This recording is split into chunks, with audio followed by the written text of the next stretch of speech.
Welcome. It is the Ski Bum Podcast, episode number 330, and it is your pals, Mario and Brian. Mario, what's up? Not much, chilling out here. We're back. It's been a while. Yes, it's been almost every other week this winter. It's been rough in the Northeast. It's been awesome out west. Seems to be a pattern that we're catching that seems to happen every year almost, which I don't know when that stops being a pattern, just becoming the way. But I had pink eye. If you guys, there's got to be a drinking game about it. Brian talking about his ailments. Like I had freaking sore throat for 2 weeks. I had pink eye. I haven't skied in like a month. And we gotta make like a bingo game or something. Like every time you get sick, like add another chip. Like can't even do it, man. It's been brutal. But like I need mono for the center, and I get bingo like 3 ways. Like Yep. Pretty much. It's been not good. But we're back, and for our main topic, we're gonna be talking about my recent, not that recent, been a little bit about a month, trip to Stratton, Vermont. It was a family trip. It was my first time up there, and we're going to talk about it in the main topic. So hang tight for that. Thank you so much for listening. We do appreciate it. Check us out, skibumpodcast.com. We're on the socials, Instagram, X, Facebook, Untapped, YouTube at Ski Bum Podcast. Want to send us an email, skibumpodcast@gmail.com. We'll get you some stickers if you want. Send us to that email. We'll send that stickers to you. It's still ski season somewhere, so put some stickers on your helmets, your skis, your roof box, whatever you got. Everywhere. Just keep skiing and keep sticking. Skiing. We got the shop, skibumpodcast.com/shop. You can get a shirt like this one here, which I still think is one of the most underrated designs that we have. I like it. I designed it. Obviously, I must like it. Check that out. Patreon. Do you want to help us out? Help us grow? Do you want to force us to do this every week? Because we've been slacking a bit, and you guys got to hold us accountable for that. Patreon.com/skibumpodcast. There you can go join different tiers, different membership. You can help us out. We'd really appreciate that.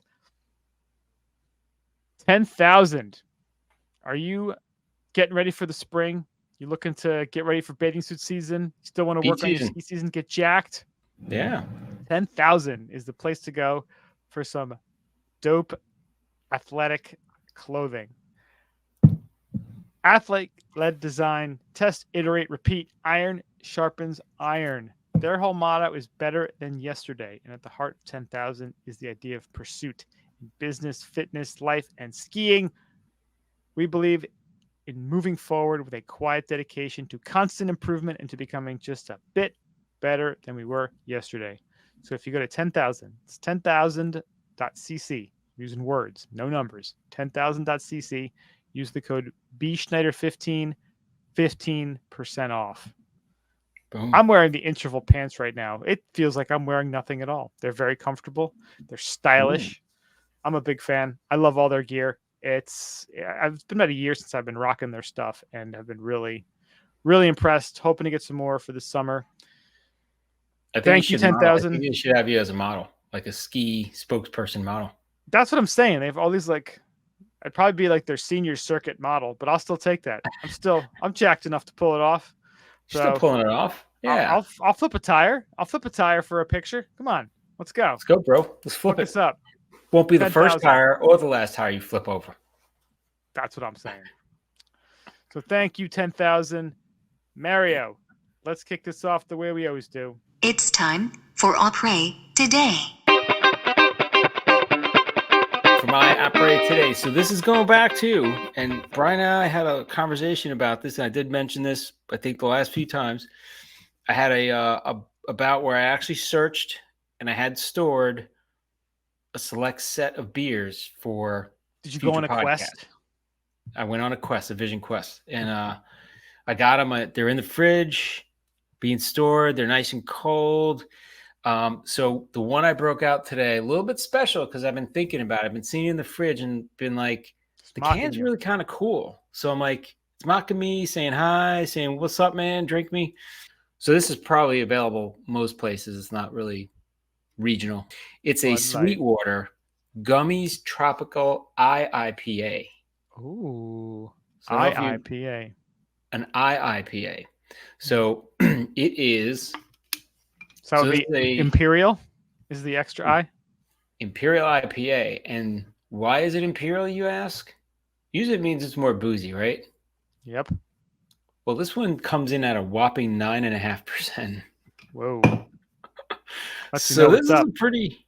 Whew, this is one that's gonna smack you in the face. Let's try this. Sweet water. Whew. I tell you what, it has a boozy mouthfeel. Like you could tell this is like it's not as heavy as like a Belgian double or triple that's usually like in the 9-10 range, right? But you could tell that there's something there. There's a little bit of extra, but it's not too boozy. It still tastes a little fresh, has citra hops, and I'm surprised at how fresh tasting it is, but it still does have that little back half that's a little dank that Mhm. says, hey man, there's a lot of alcohol in this thing. Yeah. So if you tried enough IPAs, you realize when you taste something and it tastes a little bit like, I don't know, it's like that dank, boozy, like hint in the back tone. Usually you could tell it's like, yeah, this is probably like a little over 6 or 7, right? This is 9.5. So Ooh. this is gonna get me. When I opened up the can, which is a pretty cool can, it's like a nice tropical blue with the gummies on it. It's very colorful, very cool can. When you open up the can, you get, you do get. Now the tasting notes that they wrote up say pina colada and freshly squeezed orange juice. I get that with a little bit of, they call it gummies, and you think about that, then you open it and you're like, yeah, it kind of smells like gummies, gummies in there. So like gummy Um, bears, gummy worms, like that sort of gummy. yeah, not the sour ones, but the regular gummy bear or gummy worms, like the what's the Black Forest ones? Those ones are like the good gummies, kind of like that. Harborough or Haribo. Uh, Haribo? Hey, the Black Forest, I think, are better than Haribo. I don't really? know. I Okay. won't stake my reputation on that, but side by side, I think you'd be like, those Black Forest ones are so juicy, yeah. Yeah. So on Beer Advocate, this thing got an 80 score, which is good for a 9.5%. That's pretty good, I but saw it's them not mentioning. super hoppy. But I saw in the reviews they were like it's for people who like a sweeter beer. Would that be accurate according to your palate as well? it's sweeter in flavor. I wouldn't say it's like sweet. Like it's still a beer, right? So it's Mhm. not like a mixed drink or some kind of wine cooler or something weird like that. It's a beer. It's an Imperial IPA. It's total beer, but it's got that hint, kind of like you have those hazy, juicy IPAs Yeah. that have that little tropical stuff in there. I get the pina colada more in smell than I do in taste.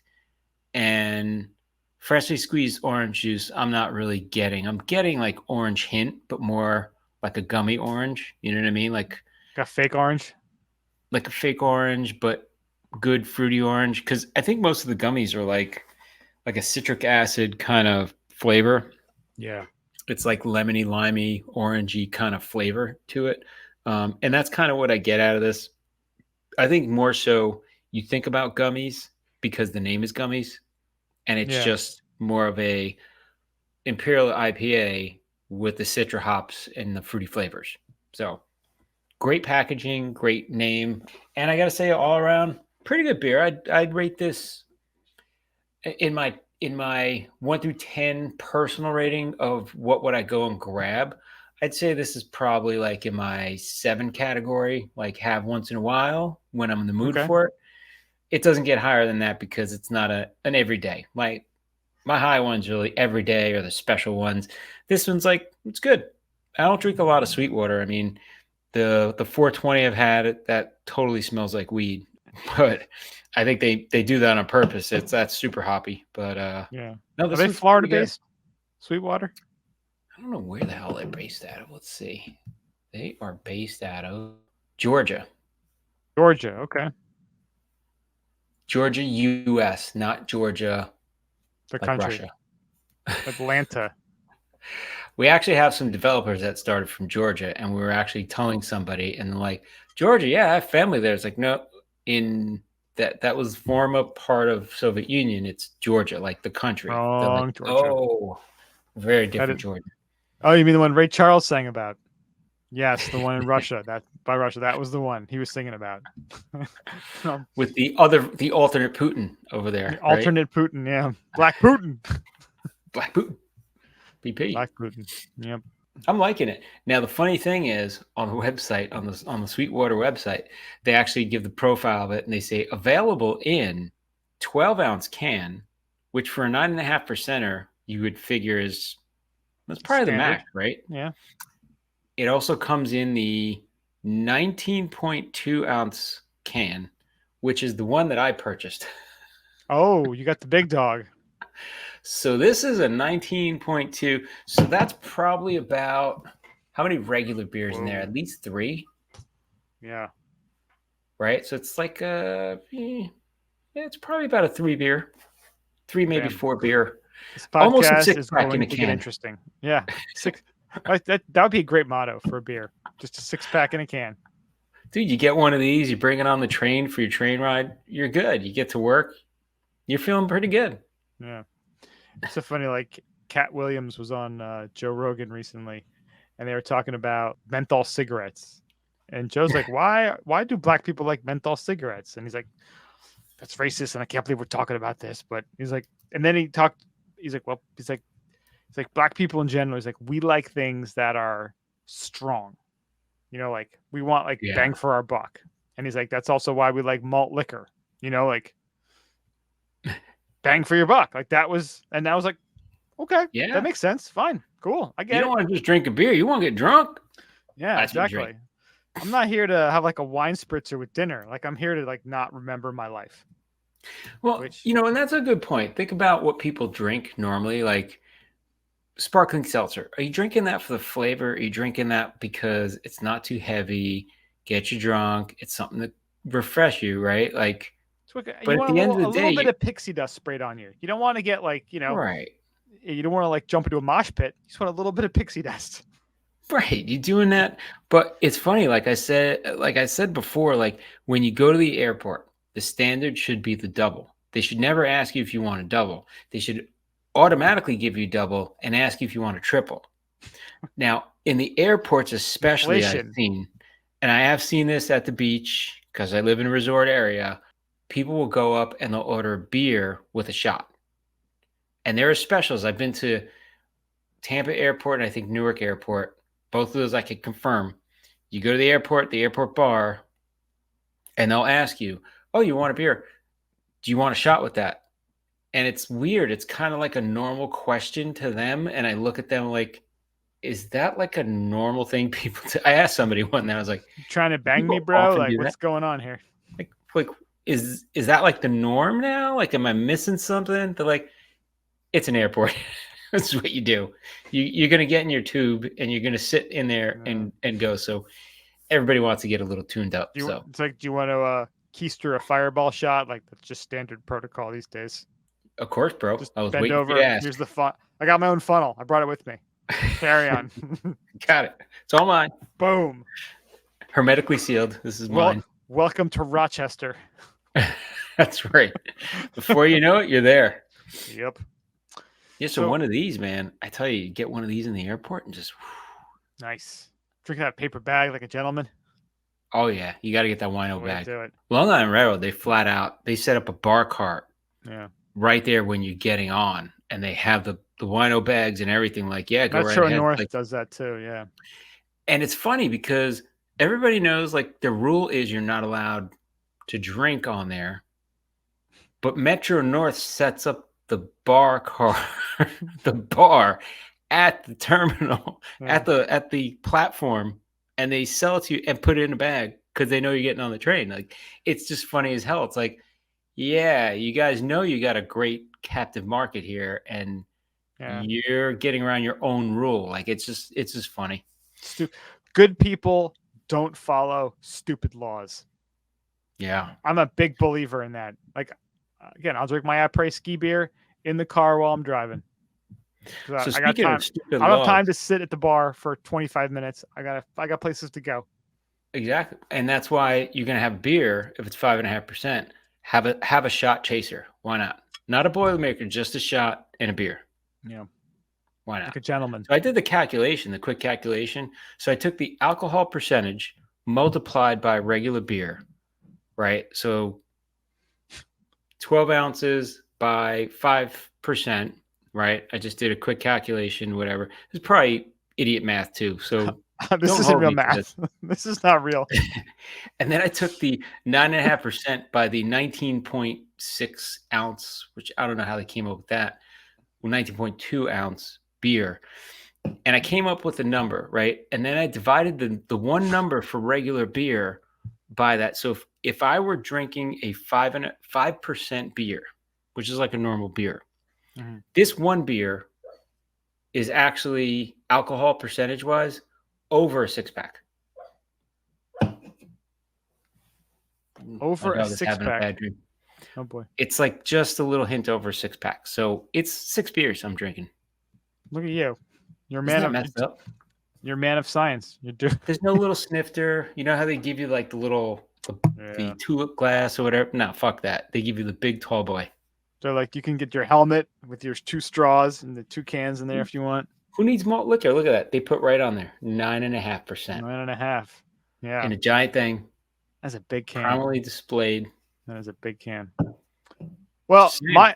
I'll go into mine. My can is the opposite of yours. Mine's a little teeny tiny 12-ounce tall can. It's like a little one. You could hold it in your hand. It's like a little baby can. Yeah, pretty much. I went in a different direction than you, a very different direction, because it's been a long day. It's been a long week. It's been a long freaking winter so far. And I needed a little something. And I'll be honest, I was always a fan of Red Bull and vodkas. I just thought Ooh. that was such a delicious drink. I know people die drinking them and it's really not great for you, but People die doing everything. People die doing, was it Howard Stern? So somebody died, or it wasn't Howard Stern. Somebody died drinking water because they were trying to win an Xbox or something. like imagine Water. like that's the way you go. Very sad. That's bad. It's a bad way. That is How'd you sad. die? Water. Just Drank a lot of bro. water. Water, bro. So I now this is something that we've partaken in this together. So when we were up in Boston this past November for Snowbound, I brought a couple of these bad boys up for us to drink to keep us moving. Nice. Got me a little Killcliff elk blood. This is the elk blood. This is the Joe Rogan and Cam Hanes collab. So It's got Nice. 0 sugar, 25 milligrams of CBD. It's spicy cherry flavor, which It was very spicy. it's very 'Cause we spicy. had one walking into the expo. This was our and walking I was around like- drink. I was like, damn, this is spicy. I can't chug this. It was like, it had a little heat. I think it's Packed the with some heat. ginger that gives it the spice. But Yeah, ginger's you know, pretty spicy. Fresh ginger.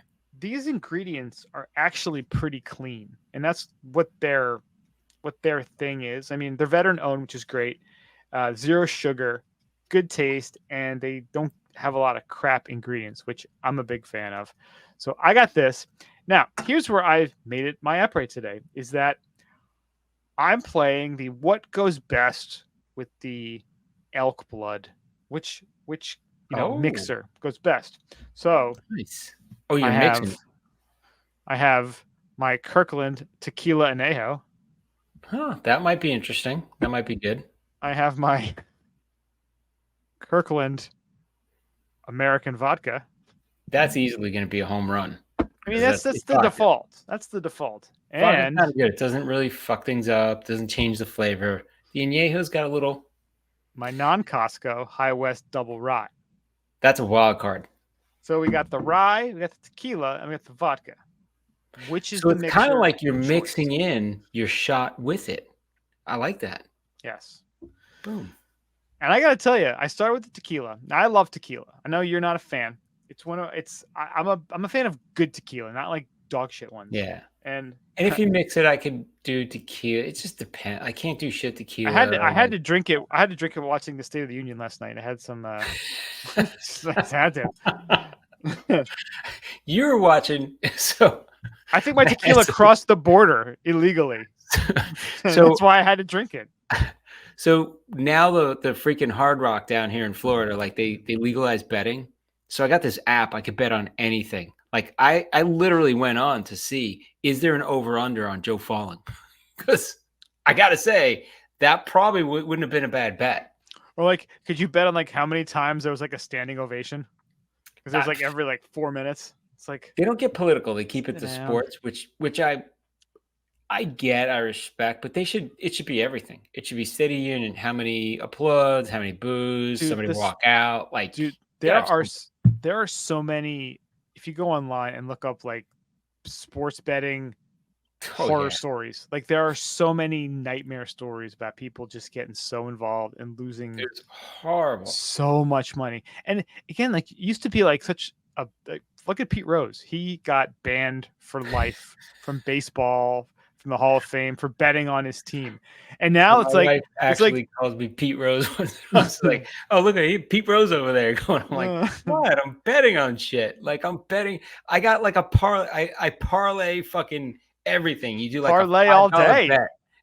You do like a $5 bet, and it means shit to me. I don't watch basketball. I don't watch all the hockey games, but I got like a hockey guy has to score 2 goals or more, and a guy in basketball for a team that I have don't even follow has to get like 30 points or more and 2 rebounds, and I win $5,000. You know, like, it's that kind of stupidity. You're like, all right, it's worth $5 to me. You know, and like what? And this baseball game has to get rained out. Like there's all these like crazy things that are mixed. A spring training game has to get rained out. You realize that's like a $6,000 windfall, dude, on a $5 bet, $2 bet. I don't know. It gets dark, man. Like it can really get dark.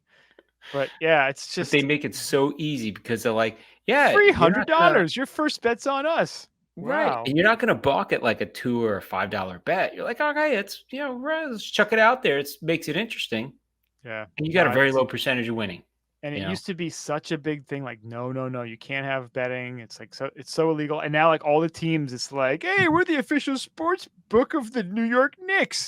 They like have it on their jersey. They like bet. What's the bet thing and there's bet MGM, bet 365 and pen betting. It's like But yet, as an athlete, they're changing the rules now. They've done it for a while, but it used to be you couldn't bet, and that was Pete Rose. Like he got banned from Hall of Fame. I'm a big Pete Rose fan. I think it's all bullshit what they did to him. I think he had to find a bookie. Like he had to go through some friggin' make some effort to bet. Well, LeBron James now they were investigating LeBron James because his agent was placing bets, and they were suspecting LeBron placing him through his agent. You know, if I was LeBron James, I'd be like, you're my agent. You can do what the fuck I want. You go ahead and place these bets. But he's like, you used to get 10%. Well, that's you used to get 10%. Now you get 15%, and 5 of that is going to your betting. Wink, wink. Boom. Right? And he wasn't betting on his own stuff, and it was just this whole weird thing. Wayne Gretzky they try to get him on. Can you believe Wayne Gretzky has to like go whore himself out for like MGM betting now? Like, isn't that just like so much money in it, though? But isn't that so much money? You're Wayne fucking Gretzky, really? You're not like some schlub like fucking Whitney and Bissonnette. Like those guys, obviously, they're like, well, we're selling liquor, we're partying, we're doing this. But you're Wayne fucking Gretzky. One MGM commercial. He puts his face to the name. He's got an open line of credit now. They don't even pay him in real dollars. They pay him an open line of credit. Like that's the best way for them to do business. You don't see Mario Lemieux doing that. You don't see Steve Yzerman doing that. You don't see Messier doing that. But Wayne Michael fucking Jordan Gretzky sitting at the high rollers table, though. Yeah, Jordan's like getting people whacked, man. Like he doesn't. Dude, Messi, I think, has buried some people. Don't even talk about him. I think that's whole different country rules, like for a soccer player. Dude, like, I heard this. Well, I was thinking Messier, not Messi. Dude, I think I heard.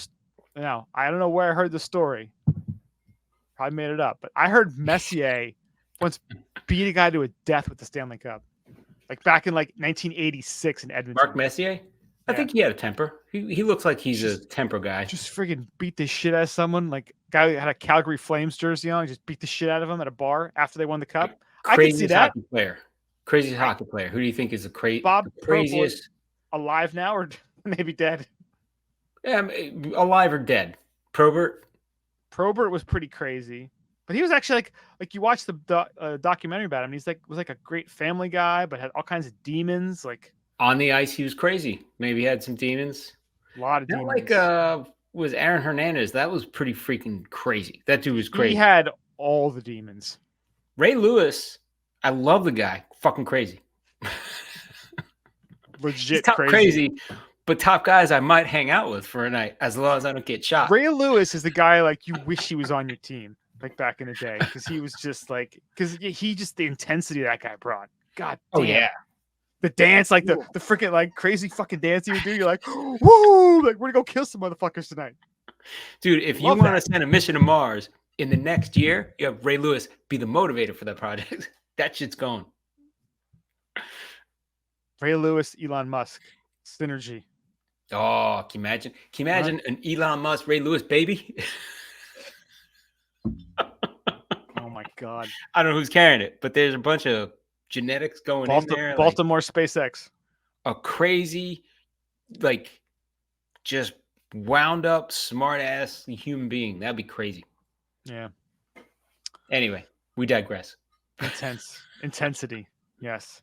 Intensity. So yeah. Killcliff. Got the elk blood. It's streaming through my veins. I gotta tell you, I'm liking it with the whiskey. Yeah? I don't know. Somehow it's working. The cherry with the subtle notes of the double rye goes kind of nice together. Because the spiciness too. I think that might be that. Like I said, that's the wild card. I could see that. I think the añejo, no. The añejo was very good too. The vodka was just too obvious. That's why I had to try something different. Too vanilla. Too plain. It's too obvious. Too obvious. Yeah. For some reason, the whiskeys are working. Lots of whiskey. Look at that. It just works. Hey, that's what you do. Well, and I guess with that, you know what else works? Let's go to ski news.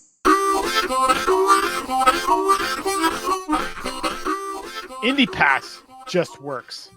Oh, it does. And did you know? I didn't use my Indy Pass this year, though. Did you use yours? I did not. No, and I got my little picture on there too. But I feel all sad. Yeah, but the Indy Pass, they just signed 12 more new partners and is now on sale at a first come first serve basis until sold out. Leading the class of 24-25 is Powderhorn, Wisp, and Wintergreen. They added 5 cat skiing operators and open snow membership. This was just announced today, so this is hot off the presses. We're recording this on Friday, March the 8th. Indy Pass announced today that 7 new alpine resorts and 5 cat skiing operations have been added to the 24-25 pass for a limited time. Passes will be available for purchase by the general public starting today, March 8th, on a first come, first serve basis until sold out. Last spring, the Indy Pass sold out in 10 days. So new resorts include Big Moose Mountain in Maine, Mount Ayak in Alaska, Mount Washington Alpine Resort in British Columbia, Powderhorn Mountain in Colorado, Steeplechase in Minnesota, Wintergreen Resort in Virginia, Wisp Resort in Maryland, and now discounted cat skiing, Big Red Cats in British Columbia, Selkirk Powder in Idaho, Brundage Mountain Snowcat Adventures in Idaho, Soldier Mountain, which was available for purchase a few years ago. I don't know. That was the Bruce Willis, Demi Moore one, right? That was the Bruce Willis one, yeah. Look at that. My memory's firing up. This 9% is really helping. There you go. Dude, I think I drank already 2 beers. 9% increase in brain capacity. I like that. And also Cascade Powder Guides in Washington. So you're getting 10%. So how does that work?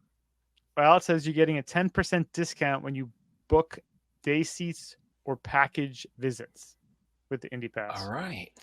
So Indy Pass expects nearly all current resorts to return, including 100% of its New England partners, such as Jay Peak, Waterville Valley, Cannon, Pat's Peak, Bolton, Catamount, Berkshire East, and Saddleback.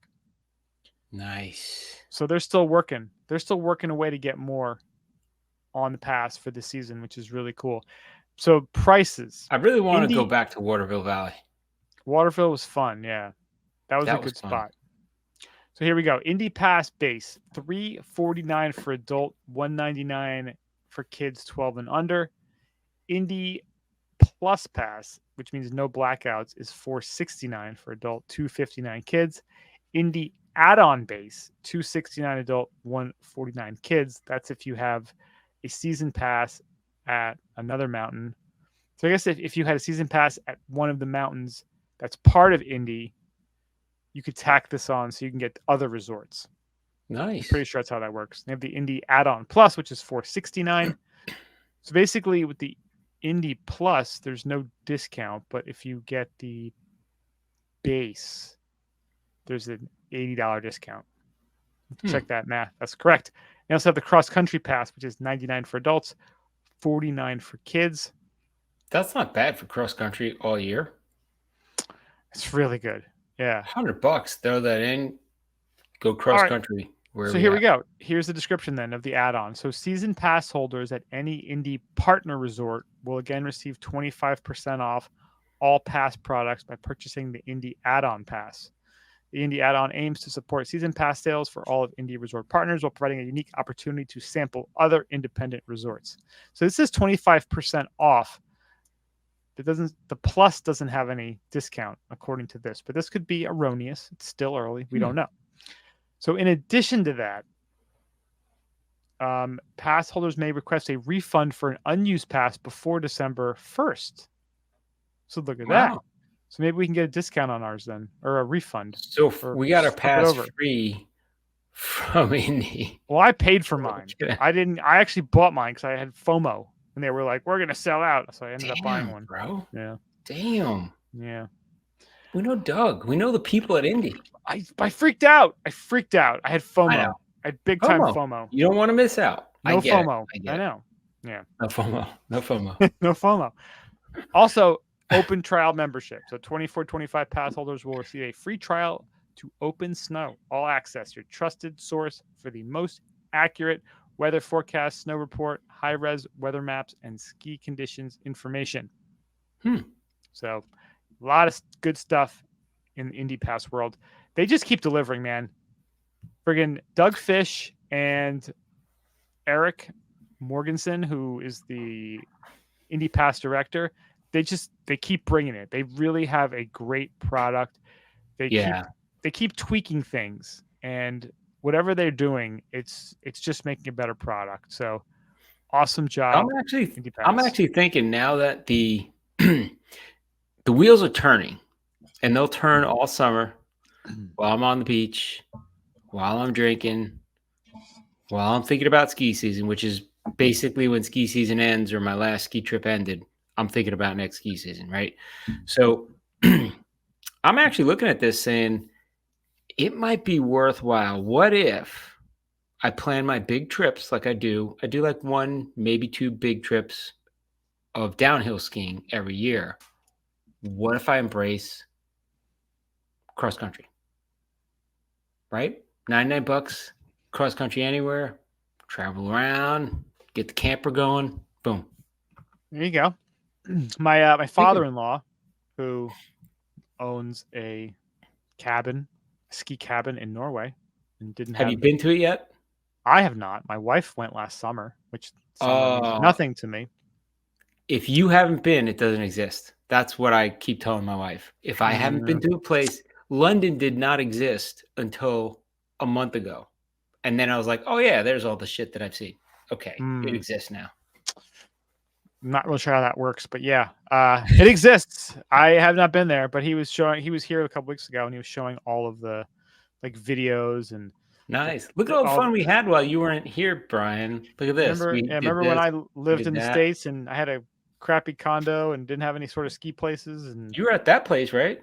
Mooched off you guys and on your ski houses that I paid for him to stay at. But now you move away. I remember he got high and left his skis at the Cousins.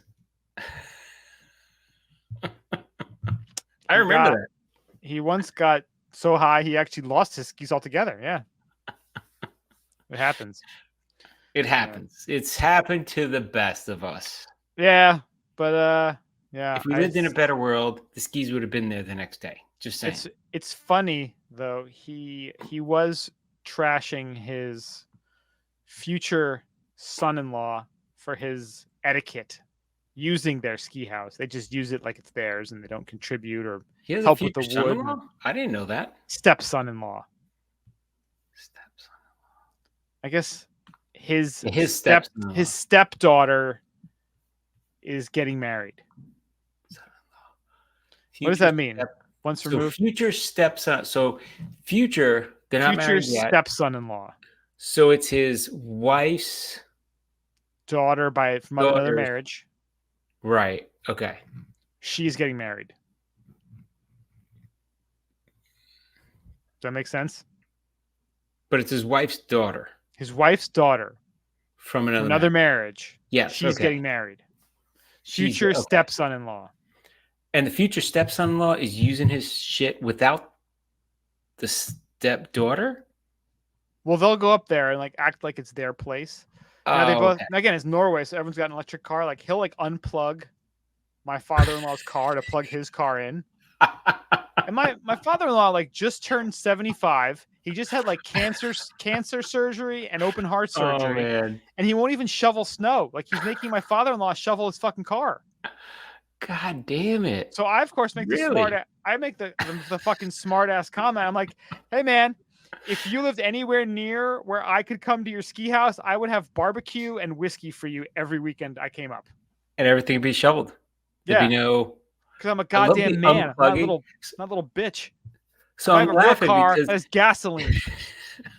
But I'm laughing because think about the world we're gonna live in if everybody gets an electric car. Like, dude, you unplugged my fucking shit last night. What happened? Yeah. People duking it out, saying you unplugged my thing. I gotta go somewhere now.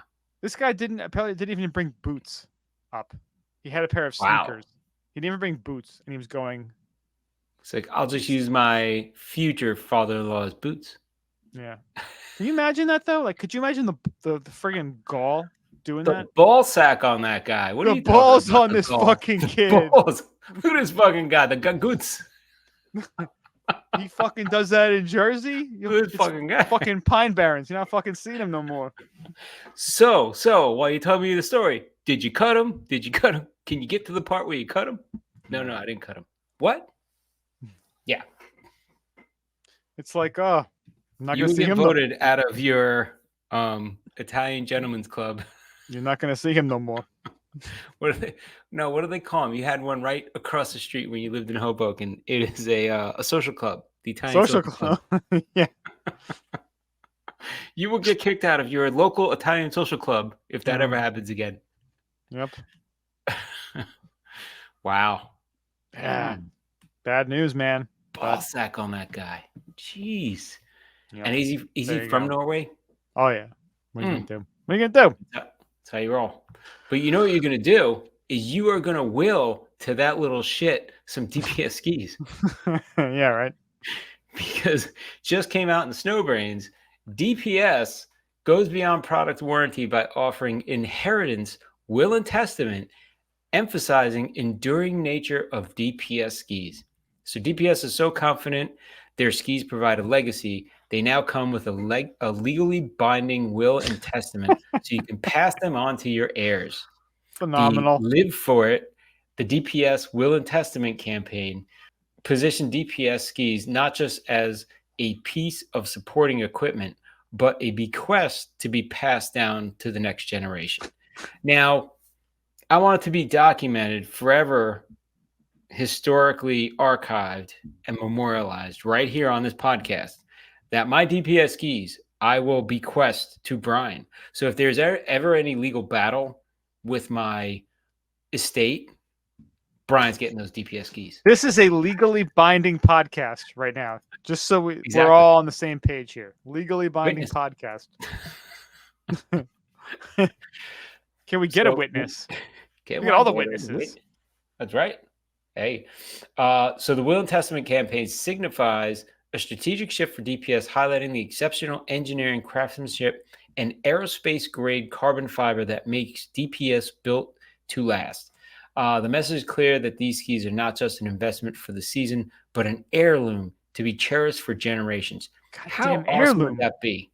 Right. Those are very nice skis. They look pretty old. Yes, they were my grandfather's. Like, that'd be freaking awesome, right? Yeah. Legendary.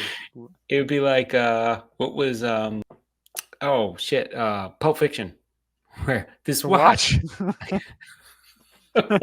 these skis, I carried Up in my my ass.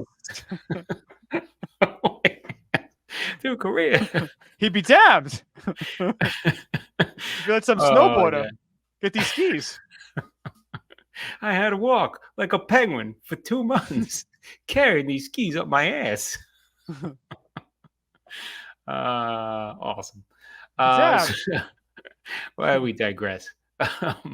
So I could only imagine the future of like this thing, but it's a great campaign, and they're saying the campaign utilizes digital platforms, video content, and experiential marketing with a unique element being the creation of a DPS will and testament website, allowing customers to create their legally binding wills online. That's pretty sweet. So you can actually have your will with DPS that Brian is going to inherit my skis if I ever pass. Let's put it let's put it on the blockchain, baby. It's right. Put it on the like blockchain. That That work. Now, I will tell you, I do like DPS they're dope skis. Made in the USA too. I think it's pretty awesome. So now, how is that Phantom wax or whatever they're calling it, Phantom whatever? How is that going to play into it? Like, will they now because they said it's wax, they right? said it's lifetime, right? So does that mean Yeah. they will always feel waxed generation after generation? That's a bold claim. So think about this. There are certain brands, certain items that when they're created, they have like a lifetime warranty. So I found this out when I was looking at Le Creuset, right? So Le Creuset, those big cast iron but enamel glazed, beautiful, Julia Child recipe things that, these things you look at them, you're like, oh, they're great. You see them in all these catalogs, and they're expensive as shit. But what you don't realize is, and I don't know if this is true anymore, but they used to be lifetime guarantee. So you have this thing 10 years later, it gets a chip in it. You write to the company, you send it back. They send you back a brand new one and say, there you go. You already paid for it. Like, that's, if they start getting like that with skis, that's pretty freaking awesome. You're talking about a serious upcharge, but a serious long generational. These things are forever. Just saying. If you can do it, you get it while you can, right? So here's a fun little interesting nugget. I'm on the DPS site and looking at their general FAQs. Now they're on to Phantom 2.0. And the original Phantom 1.0 required 6 hours of UV cure time in direct, strong sun. This was a challenge for lower light areas, especially in the winter. Phantom 2.0, they reduced the DIY direct sun cure time to approximately 1 hour per each Part A and Part B, dramatically reducing potential application issues as it pertains to sunlight UVA availability. So saving cure time. Now, here's the cool thing about the permanence of the Phantom. And it says permanent wax that goes on. Permanence. So traditional wax is a topical application, i.e. it adheres to the base surface but does not penetrate the base surface, and thereby wears off on every run you take. Some specialty waxes can last a half run and are just temporary topical accelerants. With Phantom, and in standing by its lab and on-snow assertion of permanence, in non-technical terms, we essentially miniaturize the slippery stuff into molecules small enough to absorb into the base. We then utilize UV light to create a reaction with the polyethylene base molecules, and a permanent bond is formed throughout the entire thickness of the base. So technically, if you were to grind through all layers of your base, you'd still have the benefits of the Phantom treatment at each layer. Get out. So basically, it sucks into all the PTEX base and everything in there. Yeah. That's craziness. It is. That's some magical stuff there. Seems like some voodoo magic. I think 1.0 was radioactive. 2.0 they made not radioactive. But... You know what? At first, I wasn't into the Phantom. I thought it was a bad thing. Now I'm kind of jumping on board. I'm on Team Phantom. I like that idea. I gotta see some kind of demo of this thing. Like, Mhm. I gotta cut the ski in half and like do some like observation of like in a lab. Like, did it really go through? Like, Mm, that's pretty amazing if it did. getting your science on. I like that.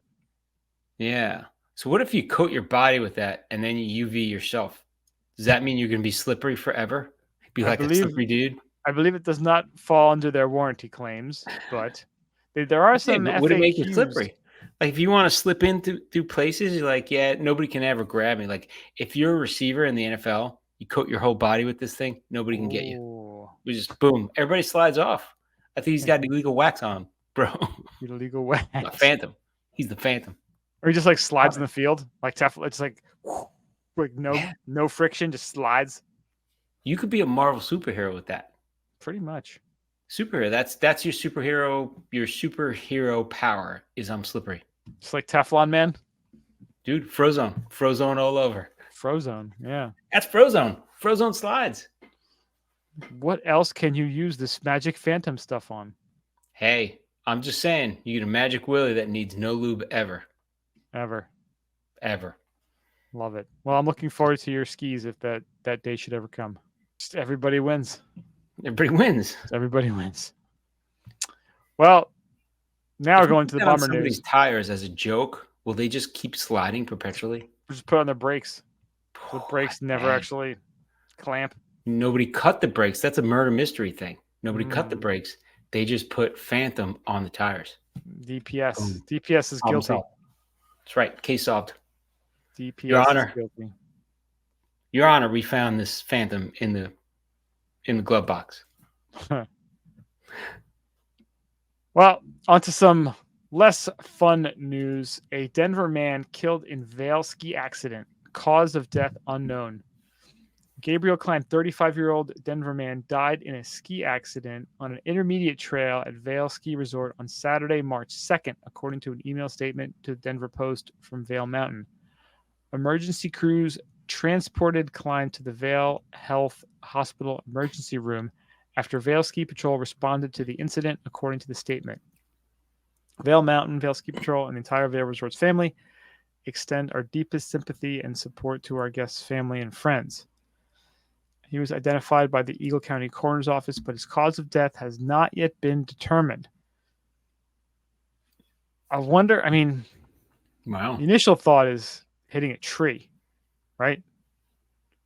But they really don't say much at all.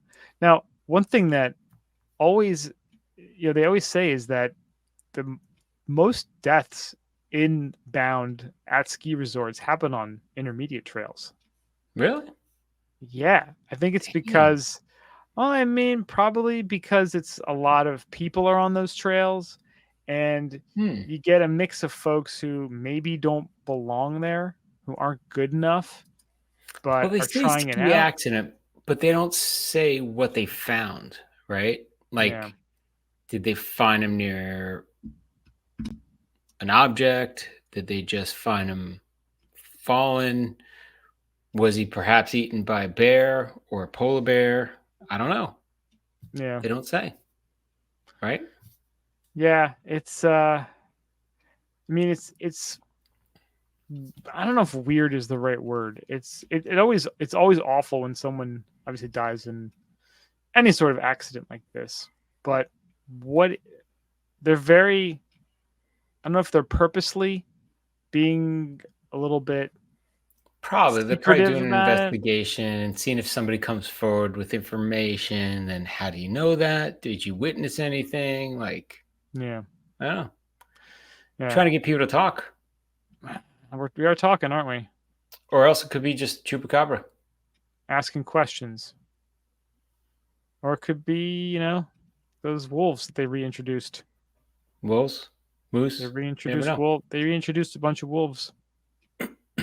So yeah, I gotta believe they leave stuff out for a reason. Either it's still under investigation or they don't want to reveal what happened because they want people to come forward or something, right? Could be lawsuits, or could be a lot of stuff going on. Mm-hmm.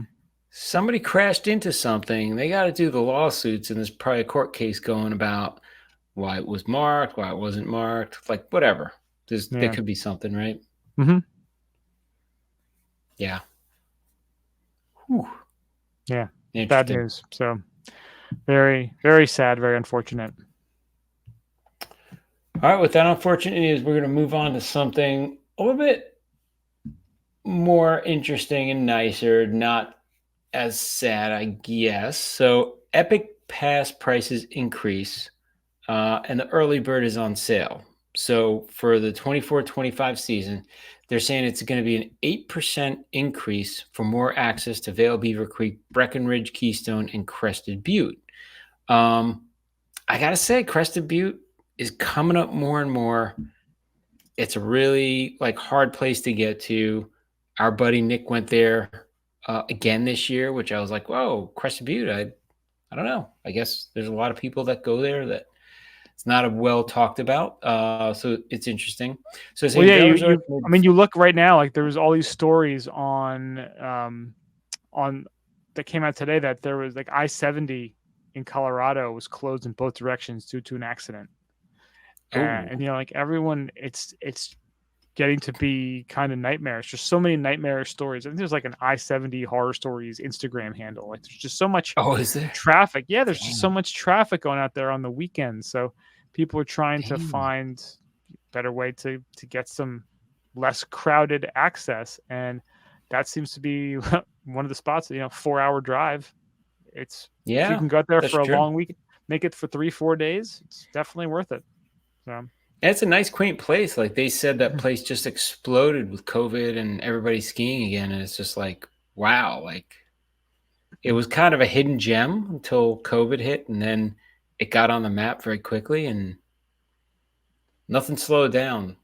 Yeah, well, I mean, yeah, it's always been a great spot, and now I think it's just getting a little more love.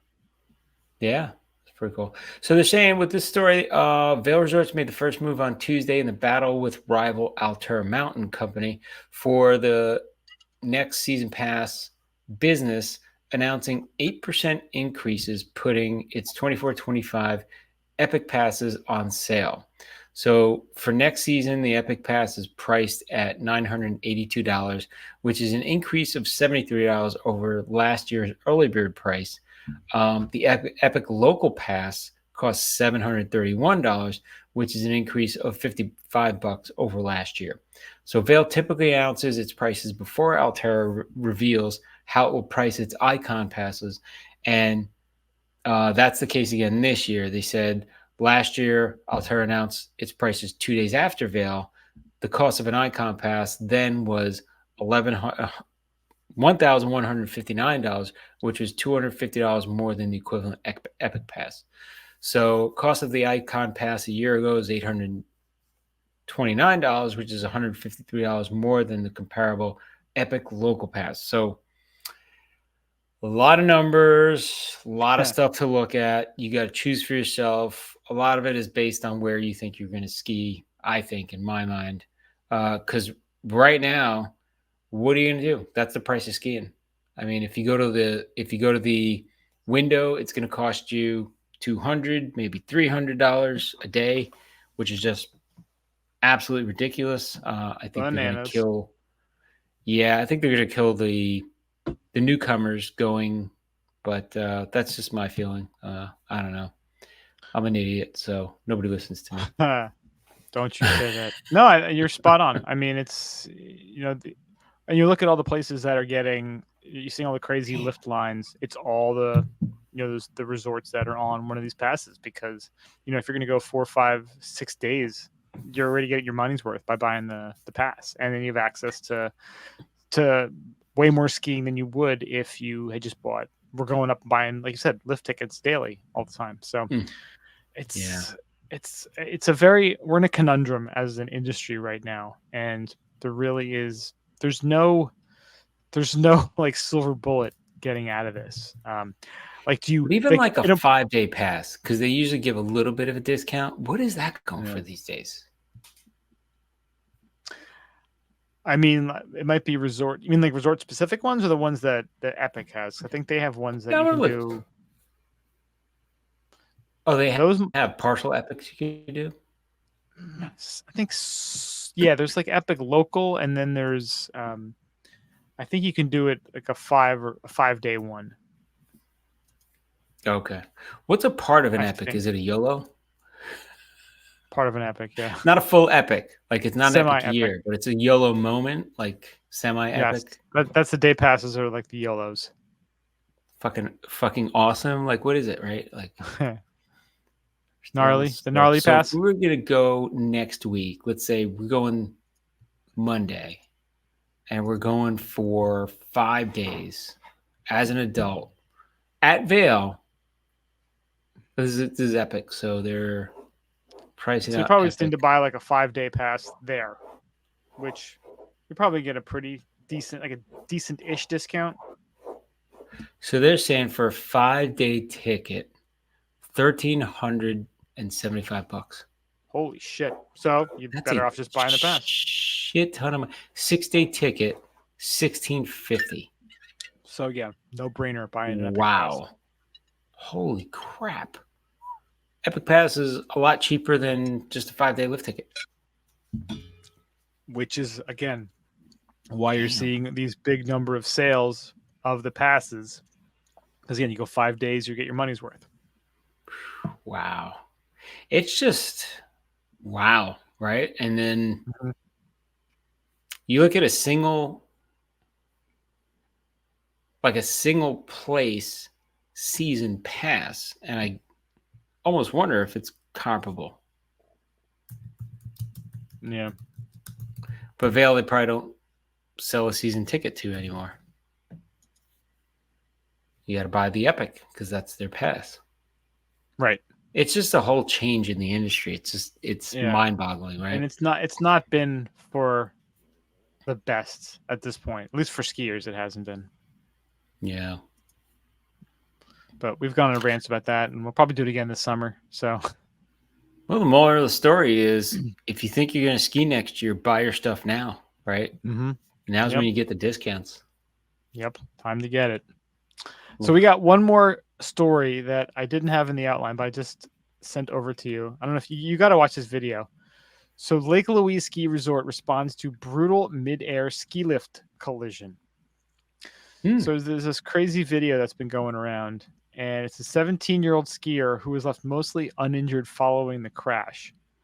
So he pretty much launched off, I don't know if it was a feature or just a little made-up jump on the side. Oh, he hits crashed. The chair. I saw this. He hits the moving chairlift. Yeah. That's freaking awesome. He did skip I a think he was big air trying to do it. competition the next day. Maybe. Yeah. While the video has certainly garnered a lot of attention, it's pretty clear that management at Lake Louise Ski Resort doesn't want things like this to happen on their terrain. Rather than finding jumps on the side of a trail, management hopes skiers and snowboarders will stick to the pre-designed features. There's a reason why we have terrain parks, to give people the opportunity to practice and do these kind of stunts. The mountain obviously doesn't want to condone this activity. That said, it doesn't sound like the skier was really punished in any way, other than the physical punishments he brought on himself. So we're glad the kid is doing okay. But yeah, you got to watch the video if you haven't seen it. We'll have it in the So I show got a ton notes. of comments on this, right? Years ago, way back in my old ass days when I started skiing, they didn't let you jump anything. They were like, no jumping allowed, period. They would clip your ticket and you were kicked out. Now it's go ahead and jump all you want. Go ahead and jump on the terrain parks. That's exactly where you want. You're on a regular trail and you want to jump, go jump whatever the hell you want, right? Now, okay, they don't like this, but when is the next X Games going to be you got to jump and hit a target that's moving like a lift? That's what I'm saying, right? Like target shooting.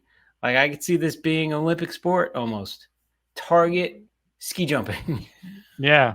Or you could have to, like, they could do like a CrossFit version where you gotta hit the jump, grab onto the chairlift and bang out a couple of pull-ups, backflip off, and do something else. Right. And then you go into the next jump and boom, there you go. Instead of ski cross. Got possibilities. Ski CrossFit. That's right. Ski CrossFit. You gotta flip a snowcat over. Like there's all kind of obstacles you gotta do. I like that. You gotta jump over the snowcat that's moving, and if you jump in front of it. Well, we lost got- another one. You got. Got. Yeah. Yeah. I'm just thinking, they don't like it, but they used to not condone jumping of any kind. Do not leave your skis. That was the thing. And it was one of those things you'd have to be like, is there no ski patrol around? No, we're going to jump this thing. I remember trying to do a helicopter for the first time with my buddies, and we would just have to look out. There'd be a lookout and be like, all right, nobody's looking. Let's go. We hit this jump. Of course, we wouldn't do any kind of rotation and just fall and kill ourselves. But we did it all night. And it was just like, that's what you did. Built character. Now we're doing that. We're past that now. The next evolution is, you could crash into that. Just make sure there's nobody on it, right? Yeah. Just be courteous. Yo, bro, I was on that lift. You just hit me. Why you got to do that? Yeah. Good thing nobody was on the lift that he hit, but that's why I think it was planned. It might have been timed. I wouldn't doubt it because it's very perfectly filmed opportunity. There's a lot of things happening in that video. I could be betting on. I think you're gonna hit the lift. I don't think he's gonna hit it. I'm sure. Yeah, Bet 365 will have that for you. It's gonna happen. Yeah. Well, that wraps up the ski news. You froze. I froze. I'm still moving. I think your computer's got is Bodie streaming? He's not even there. He's streaming. He's not even there. He's connected to your Wi-Fi. Yeah. I need a real connector, not some made in China. I'm wired in. Connector. Damn, I'm wired in too, but I'm not wired directly in because Apple, in their infinite wisdom, does not have a way to put the LAN cord right in. So I have to do a USB into this bad boy, which is. There you go. And they probably want me to buy the $50 connector that goes into this, which I just won't do it. The struggle is real. Sorry. Struggle is real. We digress again. So anyway, we're going into the main topic. And last episode, Mario talked about his wonderful trip to Pregiolato, Italy. Now we're going to bring it back. We're going to take it down a notch a little bit. And I'm going to describe my trip to Stratton, Vermont. Yes, we got to find out. Brian, how was that trip to Stratton? You went. So it was you and your wife, right? No, it was me, my wife, and my children. So it was the whole family trip. The whole posse went on this family, which was our first ever big travel, stay overnight family ski trip, which was an adventure to say the least. Nice. So Stratton, it's funny. We have skied everywhere around Stratton because we've had share houses at Mount Snow. We've had them at Killington. Skied pretty much everywhere in between. For some reason, never made it to Stratton. Logistics. I don't think we were allowed. Timing. It was racially biased for us to go there, I think. Maybe for you. I don't know. I saw no Puerto Ricans there. I will be honest. So yeah, see, there was there any pastelillos going? Was there any music that was Spanish in nature? No, right? There was none of that. Your Honor, I did not see any Spanish items in there. There was not even beans. There was not even pinto beans served. Nothing. Not my nachos didn't even have black beans on them. So damn, it's racist. It's just cheese and it's just not even Mexican. Terrible. Mexicans would be rolling in their graves. Terrible. So Stratton. So yeah.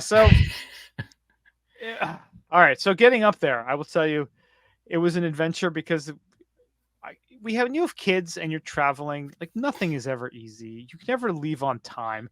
We left an hour later than we were supposed to, and it was a Friday afternoon. We got out. That's probably right on time though.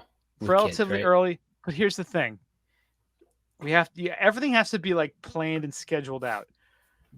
We were trying to get to the Man of Kent before 5 o'clock. Oh, if anybody doesn't know Man of Kent, you got to describe Man of Kent. If you don't know the Man of Kent, you're on a 2-lane road, almost on the New York-Vermont border, and there's nothing going on. It's just you're in this weird stretch of road. It's like a guardrail.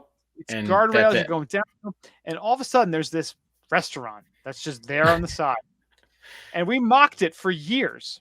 For years, we joked about it. So must be ridiculous. What is this place? And it has old school signage and everything. It's In fact, the place is an absolute treasure, which we finally discovered in like 2017 or 18 or something. And it's well known in the area. Phenomenal. Now, the reason why I brought up being an hour late is that we got there instead of at 4:45, we got there at 5:45 when everybody in the town was already there. It was an hour wait, and you talked about how there of all this stuff hanging up. Happy hour. I can describe to you in detail every single thing that is hanging up because I was staring at it because the place is tiny and I could only look at so many things at once. So I looked at the entire restaurant over and over and over again. Wow. Oh, and like it's a weird spot because the food is great. But how was really it? Nice. The food was great, but again, you have kids who are starving and can't sit still, running around for an hour. And some lady actually said to us, like, your kids are so well behaved. And my wife's like, are you talking to me? Because our kids, like, they're just nuts. They were just in the car for 3 hours. They're just hungry. And now they're waiting for an hour to eat. Like they're fit to be tied. Like I'm an adult and I'm probably like with the kids going like, what the hell? What the hell? And then there were people we were talking to who were very nice. They were from New Jersey and they were skiing up there too. And it was a mother and a son actually. And there's two of them and they had an open table and it was a 6 top and they put 2 people there. And we're just, and like, of course, all the people who aren't eating and are waiting for table are like, are you serious? Why would they put 2 people at a 6 top? But whatever. Don't hate the player, hate the game. The place was so crowded. And I'm like, why did we stop here? Like, again, if we left an hour earlier, it would have been fine, but we didn't. And it became just a pain in the ass. The food was good. Kids somehow leave an hour earlier. That requires you to be the asshole dad with the fanny pack and the schedule and the whistle and telling everybody, you got to get in the car now. We got to go. Right. It was just when you're packing all that stuff, like it just was a mess. It was a mess. But anyway, got up there. Then it was about an hour from Manakent to Stratton. And we stayed at, let me see, it was called the Black Bear Lodge. That was what it was called, right? I have it in my notes here. Black Bear Lodge. Real bear there? Right by fake bear. But it was right there. I mean, it was really close. It was right in the you could have walked to the village from there, which was cool. Now, I booked this online. It was like one of I was trying to do simplicity because I have an Icon pass. Stratton's part of Icon. I just wanted to get something that was like part of the Stratton community. You could see any number of days at Stratton with the Icon? Yes. Yep. Nice. It's full season. So I guess the season pass would be an Icon pass there. Now, here's the thing that be interesting to you because you know Killington, Mount Snow. You know when you get to Mount Snow, you kind of turn in and then there's like it's like a lot of different complexes that are within that Mount Snow turnoff, right? You know what I'm saying? Like there's all those different townhouses and condos. Right over to the right, and then you got to go circle to the left, and then you get to the mountain and all that.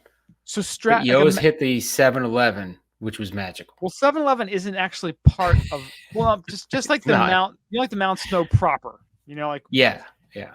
So Stratton is like double that. So once you get off the main road, like there's a big golf course there. Oh wow! There's a lot of different townhouse complexes and condo complexes, and then as you get up to where the ski resort is, it gets even like kind of bigger and fancier when you're like right there. Now Stratton, when it was set up, was like it was kind of an investor thing too, right? There were people that invested in, and like it was the whole golf. Everything was included in that, right? I'm not sure.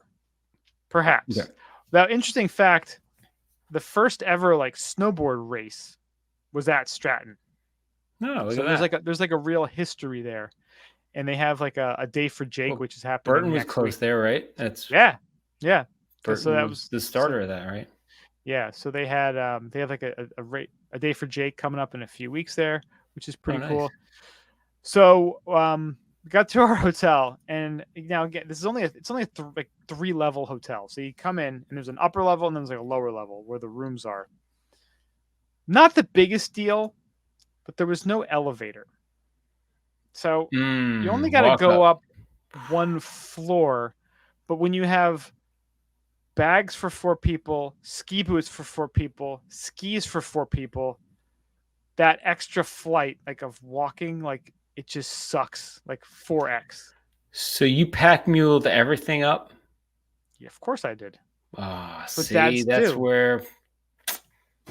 Because again, because we See, were you got to be like that callous dad that is like, no kids, you're carrying your own shit, because right? we were an hour late getting That's to true. the see this That's all true. became the domino effect. If this was like in the afternoon, sure. Well, they can each carry a little something. But When they're all it's sleeping now, right? almost 9 o'clock at night, they're Oh, yeah. tired. It's been a They're crashing. 5-hour drive. Like they're bummed. Like they're pissed.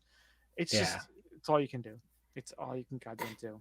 So there was that. So pack muled it up. The room was okay, double beds. The kids, of course, it was like they were at the Waldorf Astoria. They were like they're like jumping on the beds. This place is Like, the this is best. awesome. I'm like, this is Yep. a mediocre hotel Best place at the best. ever. But Best you place just ever. gave them an indelible idea of what skiing is like, and it is fantastic. I kept the bar relatively low. Like we didn't like it wasn't like Yeah. the fancy hotel. And But actually, to a kid, that was hotel? the best, right? well, I gotta go back. So I was actually incorrect. We did do a trip to Greek Peak last year, all 4 of us. So Oh. that was not correct. So that was a little bit shorter, a little bit closer. They had the water park in the hotel, which again, the kids were expecting wow. a water park in the hotel, but alas, there was no water park in the hotel. Not even close. There's like a running hose and a bunch of like rusty nails. Like, watch out, kid. It's No, very it was, dangerous. so the hotel was nice. The best thing about the hotel was they had the breakfast in the morning, like the breakfast buffet. Nice. Which on the Saturday morning, my God, it was just an absolute mob scene. And it's so funny that but dude, kid, a breakfast buffet is like, wow, you mean I could eat anything as much as like it's magical. Buffet is like, whoa, they were loving big that. deal. They were loving that. Sausage patties were great. Now it's funny, for some reason, every morning some kid dropped Fruit Loops on the floor, like a whole box. That's just something that just happens. That's how they said it. Was it that turny thing that they do? Because that turn thing, I can't even figure out as an adult. It's ridiculous. Fruit Loops on the floor. That always happened. So the nice thing, so what's cool at the hotel is like we could have walked up there. It wasn't that far, but there was a shuttle service that ran all day. So we hop on a shuttle, and it's like less than 5 minutes. Takes you up there, drops you off. And the kids, we put them in lessons, which again, everyone said to me, like as a parent, like do it. Drop your kids in lessons. Just you got to do it. And we did that. Now, lessons are a fortune. You gotta go into it and know that. I mean, I think got a loan, you do it, but you get a day skiing.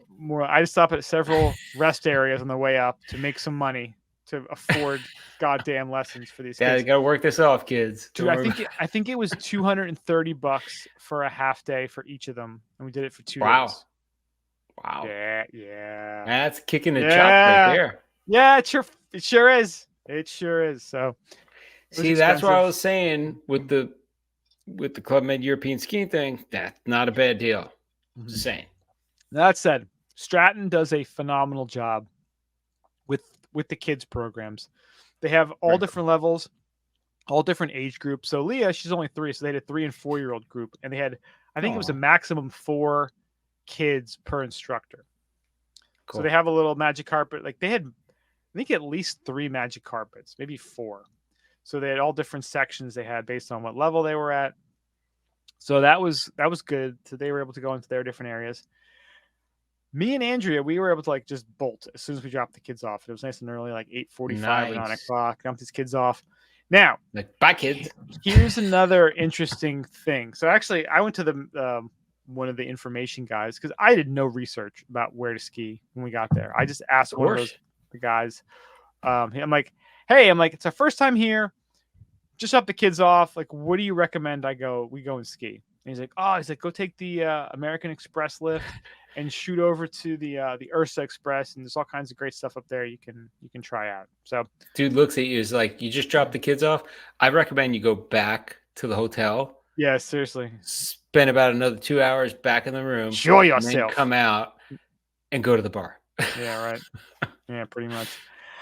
So we headed up the Ursa Express, and we did like there's like black bear and polar bear and a lot of bear themed, A lot of bear things, a lot yeah. of bear things. The whole thing's bears there up at Did they Stratton. make the people that work there wear the bear suit? Dressed like That would be bears, awesome, yes. right? They're all Just like furries. bears. They're just like bears. That'd be Now, awesome. so this is a Saturday, and Saturday is in Vermont. I think we all know how this is going to go. I mean, just a sea of humanity. Saturdays. Luckily, again, we got there really early, so we got a couple nice runs in before things started getting crowded. Another thing is, it was a 50-degree day, like 50-some degrees Warm. on a Saturday in February. You're like, fucking So really? the weather up in Vermont's been pretty warm this season, right? Dude, this February's been not good. March also not so great. So I got a video from our buddy Steve. Mountain Creek was just Are they even open a anymore? river of mud. No, I think they're closed because he's ski patrol, and he 2 days ago sent some video, and it was just like video and pictures, and I was like, it looked like when we went early season at Killington that one time, and it was just like mud that we were slopping in, and I was just like, wow, I think it's probably like a day away from. So it's been that warm. It's been bad. And again, we got like 2 inches of rain this week again, and they got it up there too. Wow. It's just it's been pretty trying the last couple of weeks. But yeah, I mean, Mount Bohemia in Michigan already closed. I know a bunch of places in Pennsylvania are already closing. There's one place in Maine that already closed. Like, it's really been a kind of a crummy last couple of weeks here. In the east, while they're getting 10 feet of snow out in Tahoe, and Snowbird is like, hey, we got 400 inches in February, and we're going to be open through Memorial Day weekend. While craziness. Vermont's like hoping to stay open through March. It's been bad. But anyway, so it was a 50-some degree Saturday, so you can only imagine what the base area is like. We got our runs in. Again, like I said, we did like the Black Bear area. We went over to, it's called, I think it's Sunriser, which is kind of like way skiers right, pretty much as far as you can go. And it was a blue. Okay. It was really wide open. They actually made some moguls there, which they were talking about, which is kind of nice. But by the second time we did it, like, you could start really feeling your legs, because you're like, oh, this snow's getting heavy. Like, you're pushing heavy snow. Like, and it's thick and wet. Yeah. By 10:30, you're like, oh man. And then, picked up the kids, and they're hungry, and they're just being like pains in the butt. And it was just, because my daughter still naps, but it was like spring skiing. It was spring skiing. Not expecting February. Spring skiing. No. Yeah. Yeah. Wow. So we skied a little bit together. So the big thing with them is they've never been on a gondola before. So I'm like, well, we got to take the gondola, obviously. Why not? So we take a gondola. They've been doing chairs? Mostly magic carpets. Benjamin's done chairs before. Okay. Oh, so Leah's just because she's 3. Leah, taking her. Save she. Yeah, I mean, I've taken her on the lifts with me. I put her in a harness, and it has a handle on, so kind of scoop her up and put her next to me. Oh, that's cool. Yeah. So we did the gondola up, and again, it's not a huge mountain. I mean, it's probably got 1,500 feet of vertical, something like that. Went to the top, and there's a green that kind of wraps around and takes you down back to the bottom. Now, with my daughter, who is 3, she's like between 36 and 40 pounds, which again, that doesn't sound like much at all. When you have to hold that weight between your legs skiing, and you're on a green going into a blue, that gets really, really tiring really fast. Okay. Now, again, we pushed big, heavy snow. Do you have the leash? I had the leash, but she doesn't like the leash. She wants me to hold her under her arm. So like, I hold her, kind of keep her like underneath. See, that's your fault right there. She doesn't like the leash. I've tried.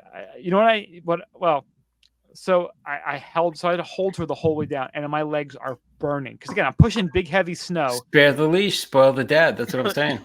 Yeah. But it just so we ended up like having to stop at the Mid Mountain Lodge, and we got lunch there. It was like a late lunch, like a cool. 1:32 o'clock. How's the lodge? Good facility. Lodge was cool. They have like a barbecue there. Like they have like a Nice. what they called it, like smoky something. But it was one of those times, like, you know, when you go somewhere and you're in a huge line and you get to the front of the line and then it's empty. It was like one of those kind of experiences where That's it was weird. a You're like, mob why scene, were we all waiting in a couldn't line? find a table. And then all of a sudden there was You nobody couldn't there. find it too. Because it was like 1:32 o'clock. So a lot of people who were already kind of drinking because it was a Everybody left. Yeah. warm day. It was, I mean, if you wanted to hang out in the sun, it was a great day. If you wanted to ski, like really good terrain, it wasn't a great day. And it was funny because there was now another funny little twist to this whole thing is we did this on our kids' winter break. So they get 2 days off, Monday and Tuesday, and it's early February. Now they do it the week before President's Weekend in our town, which means it's not as crowded. Funny enough, we saw so many people from our town there in the line. Everybody had the same idea. Like, yeah, we don't have a problem with it, right? It's so funny. So in the line for the lessons, we saw one kid from Benjamin's class and one kid from his class last year. It was crazy. And then we're in the gondola ride up, the infamous, well, the one I was just talking about when we took them up, and there's 4 other kids in there, and they were all talking about, they were all from like by us because they're like talking about Donovan's in the summertime and going to Manasquan. We're like, oh my God, like is everybody from the Jersey Shore at this mountain this weekend? Pretty much. That's funny. Yeah, it was pretty funny. So we're at that Mid Mountain Lodge, and of course I'm just feeling very defeated because again, warm day, kind of like you feel it's defeated. A warm day. I'm not a big. Wanted. I'm with you. I don't like the spring skiing. I hate it. I don't like it. It's not ski weather. It's hey, let's get out and like do stuff and not ski, right? Like I'm still in the. I think if I had a day where I had 50 days in, and it got to spring skiing, I would be much more likely to embrace it, because I'd be like, I've done all I can do. I'm gonna go ski for an hour or two, hit some bumps, and then go home. You know, that's when I would cross country ski. I cross country and then go home. Yeah. So the same. Yeah. So we got up there, and again, everyone's like hanging out, and we got some food there, and again they had barbecue, which I'm like, well, they have brisket. I'm like, nice, I'll get that. Interesting thing is, instead of French fries there, everything got served with tater tots. I don't know if there's any like reason or story to that, but I hate it, but I love it because everybody loves tater tots. Not the girls behind us. They were like, because they were like, can we get some tendies without tots? And the girl's like, can I just get tots? And you're just like, what the fuck is going on there? What? Talk to each other. You get the tots. You get the. I'm like, God damn. Tenders. Like, and like the black Jamaican lady working at the grill was like, these fucking bitches. I could just see her, like she was like she was just grumpy to begin with, and then these bitches showing up with this tater issue, like was just. They were not take a selfie next to the toddies and the taties. And the way she was calling them, get away from me. The way she was calling them tendies, like you could just, it made everyone else extra annoyed. Yeah. So is this what you call them, or are you trying to do that to be cute? Because you know what, chances are this is what she thinks they're called. Yeah. Yeah. Well, so it goes, my man. So we ate our little lunch, and then as we're getting ready to leave, my wife, in a bold move, which is unlike her, she goes to the bar. She's like, can I buy beers and take them with me? And the guy's like, nice, take them. She's like, I'll just back to the hotel. So my wife, now again, a little bit of a little flashback here. When we were packing to go, I was like, hey, I'm gonna bring our Yeti cooler, because we have like the backpack one that we bring to the beach all the time. I'm like, I'm gonna bring that. I'm gonna bring a few seltzers and a few beers. She's like, and when are we gonna drink those? I'm like, I don't know, in the room. She's like, no. With the kids? No. No. But she was having second thoughts. Well, then I'm like, good. I'm like, okay. Stepping up. I like it. Okay, I'm the white trash. So I'm white trash bringing a couple drinks with us. That's right. So again, we have bringing a case of Miller Lite I off had to a I had bought cases of like we had so many like seltzers and beers in the fridge. I'm like, I was gonna bring like 6 of them, no big deal. shit. Yeah. So she goes and she buys a High Noon, and she got me I think a sip of sunshine. Nice. $26 fucking dollars. Hey, she's trying to get you drunk to take advantage of 20 you. I like it. I like where Do you she's know, going with that. do you know how long it would take me to get drunk? It'd be like $600 of beers, probably. Hey, $26. she's like, you're gonna guzzle this down, Brian, and then I'm gonna take advantage of you. I love it. That's what she does. $26 for a can of sip of sunshine and a High Noon. So we put them She in the loves you backpack. that much, Brian. Just remember that. No, she doesn't, because the kids were there. Doesn't matter. Nothing fun can happen. I $26 for a beer and a High Noon. So we go down. You know. We finish our thing. We get all the stuff off. We go back to the hotel, and I just leave the hotel room. I just leave the room, and I go sit downstairs in the fire, like by the fireplace down there that they had, and I see this group of people. Your place of solitude and silence, and then the people just showed up, like this group of people. I guess there was like a town or a school. There was like groups of families, and this lady, she's like breaking out like charcuterie board and wine, and she's like, "You're welcome to have some." I'm like, I just need a moment away from my family right now, and I was told that if I would bring alcohol with me, that I would be white trash. So I'm just gonna stew and sit here. Meanwhile, they brought food and drink and probably board games and a bunch of other stuff, right? Like, and she's like, "Well, I guess I'm trashy then." I'm like, "No, you're doing it goddamn right. I was just ridiculed and shamed into not bringing it, but fucking whatever." I was just not, after the kids being pissy, the warm weather, and then this is like 5:00. It all of a sudden just downpours. Like the skies really opened up, and it just downpoured for like an hour and a half. Just unloaded. It was like 50 degrees again. So I'm just like, I'm just like miserable right now. I'm just like so. So is this why you didn't post Instagram pictures of like your trip? What was I gonna post? I was just grumpy. Like rain. I'm either holding my daughter, or I'm sad face Brian, or I'm pissed off at Tendy Girl, and it's just like Tendy Girl, tendies and tots. Just I want tendies. I don't want any tendies. Just tots for me. Like tots and tits. That's what I know. Eastbound and down. Tits and tots. Northbound and. Is it tots and tits or tits and tots? Taters and tits. Forgot. Taters and tits. We're being precise about history. Yes, that's right. They were going back and forth with the tots and the taters and okay. So I forget. I just drank my beer like in the bathroom. I'm like, I went back upstairs. I'm just like, you're just like drinking your beer, pleasuring yourself. Like I gotta go upstairs. I'm just like, I just felt so defeated that day. Sad Brian. Just sad face Brian. Sad face Brian. Sad face. And then we ended up going. Now, one cool thing is the hotel there. They did just like the place where they have the breakfast. They renovated, and they have this really nice restaurant at night called Table 43.1, which I could look up what it means, but I'm not going to. It's whatever it is. Now, they had a really good dinner there. So they had, kids had stuff. They like chicken fingers, burgers. My daughter, actually, because she's badass, she had 2 cheeseburgers on that day. One at lunch and one at dinner. Like, she's a carnivore. For a 3-year-old? She's a little meat eater. She's a little savage. She's great. I like that. That's good. So we had really good cocktails there too. I think Andrea had some sort of weird margarita. I had an old fashioned. That was kind of nice. See, you guys are living it fancy. I like that. But then this is how the nights end. Like, we basically go upstairs, give the kids a bath, and it's one room and two beds. So we basically just go to sleep at 8:30, 8 o'clock, like, which is good and bad because you don't actually sleep when you just shut up and go to sleep. So I slept with my son. My wife slept with my daughter. So he's just like always like turning and kicking and going sideways. I was to say, probably kicks you all night, right? You don't actually sleep. Like, you sleep in like 2-hour blocks. So he like kicks you, like, God damn. So again, it rained Saturday night. Sunday, everything froze over. So Sunday morning was like, first scrapes.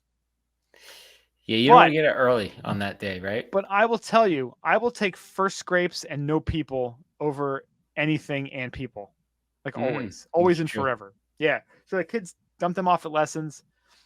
We ended up just going, kind of doing the same thing that we did the night before or the day before, but we tried to go into the skiers' left side of the mountain.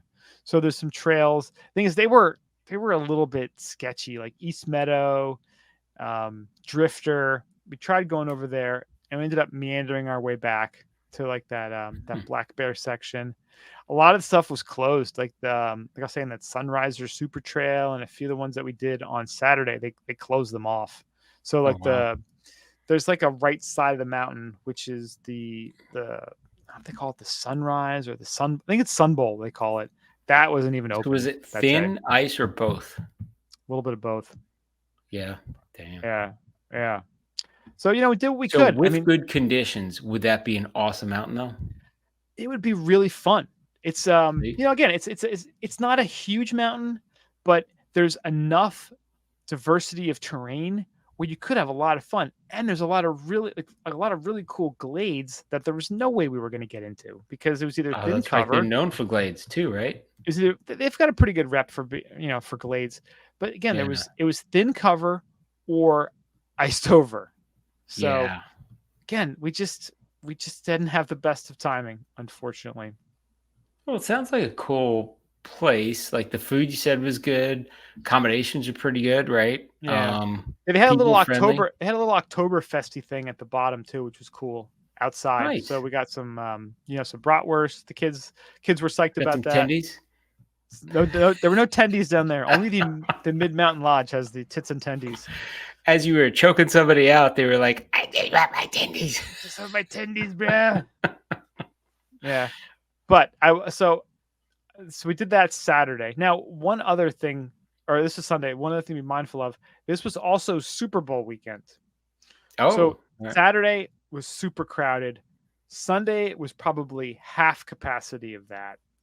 And now, again, one of the things that Stratton is known for is they have the village there.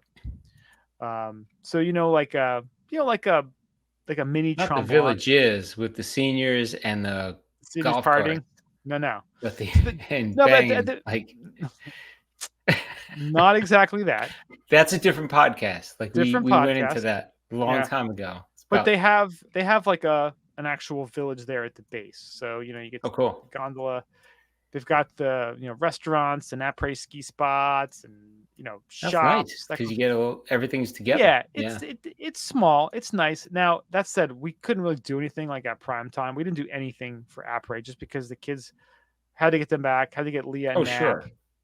Yeah. Now our hotel did have a really nice hot tub. That's called being good parents. That's what it is. We tried. So you're not going to bring the kids to a bar. That's kind of good parenting. Yeah. Right? Well, getting there, but we ended up. So we ended up going on Sunday. So Andrea was with Leah, and I ended up going with Benjamin and running over to the. There's a little like market in the village there, and I found. Oh, Andrea and Leah went back to the hotel, and Benjamin and I were waiting for the next shuttle. I said, "You know what? Let's go to the little market." He's like, I don't want to go to the market. I want to go back to the hotel. I'm like, Benjamin, we're going to the market. Because I wanted to get beers. And luckily, went to the little market, and they had Focal Banger there. I mean, they had everything. They had Heady, they had Sip. And that should have been my après today, but I didn't want to drink beer today, but I have one more left. So I found Focal Banger. I'm like, awesome, Focal Banger. So I got a 4-pack of that. Here you go, Benjamin. Your first Focal Banger, right? It was $26 for a 4-pack. God, for 4-pack. Okay, that's bad, but not that bad. It's bad. Well, again, you buy in the village, like you buy an individual, you're paying $12 a beer, right? Now I bought that on the mountain. So yeah, my $12 sip of sunshine. That's what I'm saying. This is a way better deal apparently. Yeah. So again, now I had to make up for that, and I promised because the kids saw stuff they wanted in the other store. So I went to like the little Stratton shop and had a little gondola toy that Benjamin wanted. Cool. So I'm like, well, I'm going to buy this eventually for you. So I got him the little gondola toy, and Leah, there was a little, that it's like Bruder, I think is a company. It's like a German company, and they sell little, whatever ski resort you're in, they'll put their name on it. Mhm. But they had it was a little skiing girl with a dog and little skis and a trophy Oh, thing. cute. That for Leah. Got Benjamin the gondola. It was $70 for those 2 fucking things. And that was with my That's what it is, 10% man. Icon Pass discount. And dude, God, that's not even Disney. You go to Disney, you just spend like damn 8 it. times that. Let's put that. God damn. Put it in So then- perspective. You go to Disney, Yeah. 10 times that. Yeah. So did that. Back to the hotel. I had my beer. Went to the hot tub there. Me and Benjamin went. We had a great time. We hung out there for a while. Nice. He loved the hot tub. We checked the sauna, which was cool. Nice. And then we did dinner, and we ended up going back to the village. Now this is Super Bowl Sunday, and like I really could not care less about the game. Like I was Oh, yeah. hoping that something bad I was would hoping happen they cancel the game. I just didn't care at all. And so we go to the Fire Tower restaurant, which is probably like it's got to be like the nicest restaurant in the village there. All right.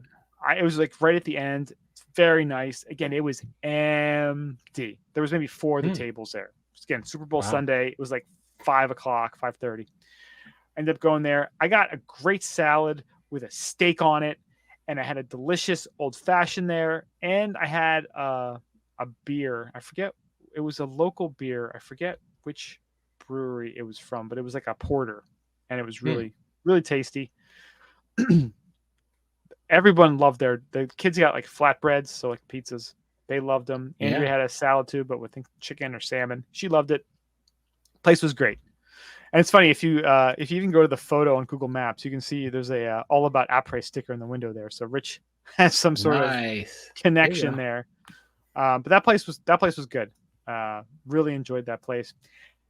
So then you go back to the room. We watch Super Bowl for a couple minutes. We watch Usher rollerblading, which I thought was kind of cool. And then basically went to bed. Cool. Did a good job, Roland. We basically went to bed after halftime, which was just par for the course. I'm good with that. Par for the course. Had a good day. Sound like you had a good. That was a better day. It was a better day. Yeah.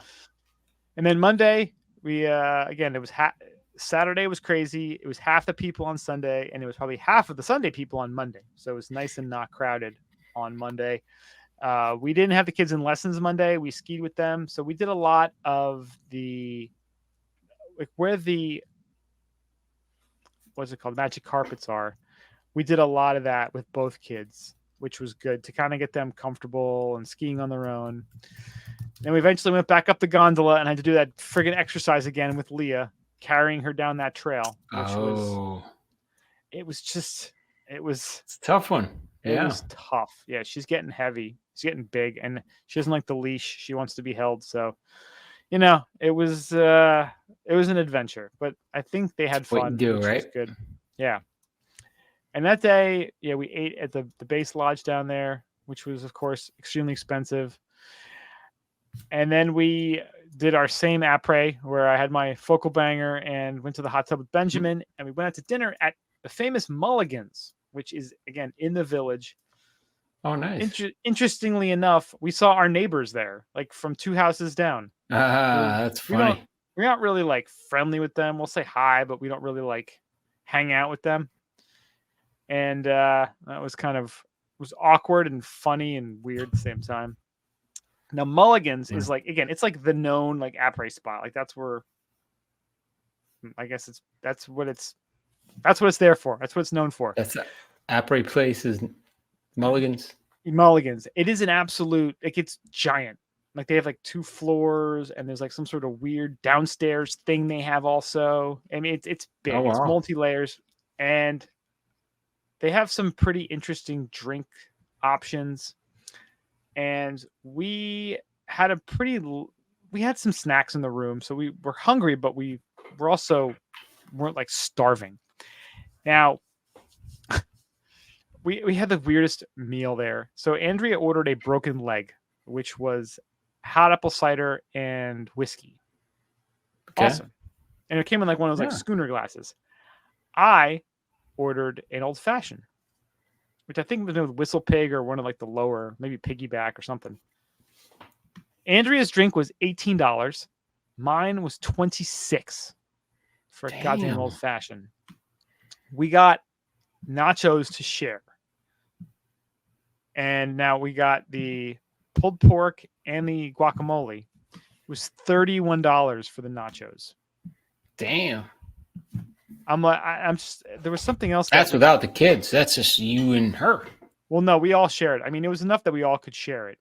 Oh, okay. Which was good, but and I forget. There's one other thing we ordered for food, and it was like $120. I'm like, what the fuck did we even get? But it is what it is. It was Dude, just, anywhere you go out nowadays, everything's gone up so much. It's like $100 a person. It's crazy. I mean, that was kind of the moral of the story, is that everything there was really expensive. Now, again, I know everything is expensive everywhere, but I was like extra stupefied how expensive it was there. But so here's the thing, like, so I've been seeing a lot of stuff, and we were talking about this with my trip to Europe and everything. There's a lot of people that have said, "Oh, I'm going to," and we had somebody write to us on our podcast blog that was like, "Yeah, I'm going to Europe next year." Like, a lot of people go to Europe because it's not nearly as expensive. It's weird how much more expensive everything is in the U.S. now. Yeah, and it's getting to be a little depressing with skiing, how it is becoming such. I mean, it's always been, I don't know if elite is the right word, but kind of like an upper. It's getting more and more elite in terms of who can afford to do it. And I will tell you, like, that bums me out, because this is where we got to bum it back again. We got to go back into ski bum mode. You're in the gondola and you're hearing people's conversations, and they're all like Wall Street people, and they're like, yeah, it's like, I heard one guy's like, I gotta go for my kids. I'm gonna go with my buddies out to Vegas, and I'm going out to LA, and like, I'm just like, you are such a douche. Like, all it was every conversation I heard was just douchebaggery. Yeah. So like that bummed me out a bit. I mean, maybe I should just, not listen and kind of play dumb and enjoy it. Yeah, I liked the mountain. It was fun. I mean, I wish we had better conditions, but that's timing, and it is what it is. I reached out to our buddy Andrew, who we hung out with up at Snowbound, and we tried to meet up on Sunday, but he was a little busy, and with the kids being in lessons and needing to watch them, we unfortunately weren't able to meet up. So that kind of sucks. I was kind of hoping to hang out with him a bit. I like the mountain. I wish we had better conditions, and I think having really good conditions would be a really fun mountain to check out. The areas, I mean, it is a nice area around there. You got, where Stratton is. You got Bromley, a little bit further north, and you have Magic north of there, and then you're kind of on your way to Okemo. So there's a lot of stuff in that area if you spent a significant amount of time there. But like I said, everything is crazy expensive there. And like I said, a lot of people from my area, they just, that's where they go. That's their spot. And I don't love the people in my area. Like I always feel like I'm like the redneck of the area. So I don't know. This is when things start getting expensive. You got to start bumming it out, right? Like you got to go into bum mode. You go into highfalutin mode and then bum mode. Like, I don't know. Yeah, there's definitely been a lot less highfalutin modes. It's a lot more bumming. But and we talked about it before the podcast too. Like, it's funny because you're in this area, and where the mountain is, everything is stupid expensive. You go on Zillow, like everything is, a 3-bedroom condo is $1 million, and the cheapest thing you find is $400,000 for a 2-bedroom tiny little townhouse or condo. And you go maybe 10 minutes away, and you could buy a huge house for $200,000. Like, it's just those little pockets of the fanciness of the mountain that really prices everything out. And then you could drive a little bit 10-15 minutes away, and there's like the discount grocery store where right. So it's all about location, right? Where do you want to be? But the way everything is in Vermont, it's just very, very spotty. Like, if you had a heat map, the spots that were, it'd be like red dot, and then like a lot of just green, and then red dot where it's an expensive spot, and a lot of green. But that's just the way it is up there. It's the way the mountains are situated. Yeah. There. Well, it sounds like it was pretty cool. Looking at the map, It it was looks like fun. there's a ton of glades in there, but you didn't get like you said, the terrain was not. Not conducive. It The just wasn't. weather was not good for that terrain. But Yeah, it just couldn't make it happen. Again, I mean, learned a lot going up there, and might try to stay at a different place. And I mean, you think so like how first far is weekend, that and from like Killington or something or Mount Snow? it's really close to Mount Snow. It's maybe a half an hour away. Okay. Huh, that's not far. So the next How about town over Killington? is Because you have somebody with a place in Killington that you could probably crash at. Just saying. Killington's probably a good hour and 15 away. All right, it's still day trip worthy, right? You can Oh yeah. still day trip it and then come back. Yeah. I think our buddy Steve might be doing a full share private room next year, so you may want to reach out to him. Just Private room. Look at him. yes, well, because I think he wants to bring up the family occasionally, and he wants his own room where he puts his own crap, and he's going to pay for that. So Look at that. Nice. I think it's an opportunity for him to make a little side money on what he paid, and you get a little something out of it if you want to go. There you go. Because Justin doesn't care. He's like, whatever, okay, Yeah. I can tell you, man, I missed that Pinnacle hot tub. Pinnacle hot tub with the bar. Hot tub with the bar. Place was I don't know how any of that was legal. I don't know how any of that was safe, but it was fun. I don't think it was. I don't know. I think they did a big reno there. Wasn't that what they? I think Justin was even saying that, but I don't know. Yeah. I haven't been there. Since Well, and then they had like the local girls working it that were cute and they were friendly and they would hang out. Like it was a whole vibe. Like it was good and bad, right? Like put it that way. Yeah. Fun. Definitely good and bad. It was fun. Yeah. So yeah, I mean, I definitely want to go back. I want to, hopefully get a better, better conditions, and but again, it was nice being up there. It's there's a lot to do, a lot to check out. I mean, and what's nice about it too is they have it set up for 4 seasons, so they have a lot of biking there. They have like indoor climbing walls, a lot of hiking there. So it's a lot of. I hate that I'm not in the mountains and on the snow as much as I want to be, which that's kind of my cross to bear, and I got to figure something out. But those areas in the summer though are pretty nice. There's a lot of cool stuff to see. Yeah, and again, because of the way things have been working out, and we don't have as many trips as we used to. I put so much hope into these trips, and I expect to have like all this great terrain and all these great, great snow, and then when it doesn't work out, it's like I've built it up so much that it's almost guaranteed to be let down. It's a little bit of a letdown, but it's still got out there, right? And it's funny, like I think like a week or two ago, our friend Sam from Peak Rankings actually had a whole video about Stratton, and he was showing like how much they went crazy on advertising in New York City. So did they? Oh yeah, like subways, like all kinds of stuff. And he had some footage of showing the spots.